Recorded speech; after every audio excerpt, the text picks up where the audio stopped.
ন্যাজার থানার ওসি ভারত প্রসূন পুরো কাজতয়ের পায়ে গুলি লেগেছে এবং তার সাথে গুলি লেগেছে আরেকজন কনস্টেবলের।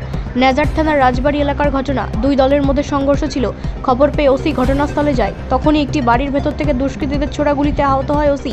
ইতিমধ্যেই নজর থানার ওসি সহ ওই কনস্টেবল কলকাতা চিত্তরঞ্জন হাসপাতালে ভর্তি রয়েছে, তাদের চিকিৎসা চলছে।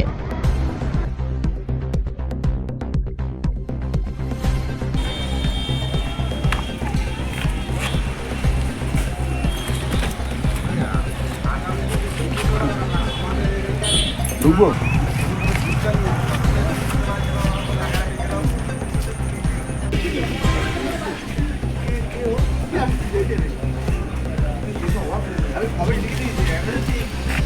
বাবার নামটা সব হ্যাঁ ওটা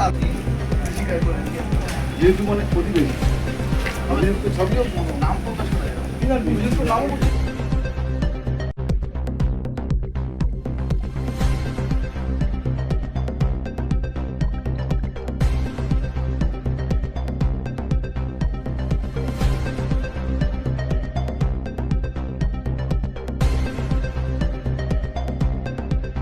ব্যুরো রিপোর্ট, রাষ্ট্রীয় প্রসার বাংলা।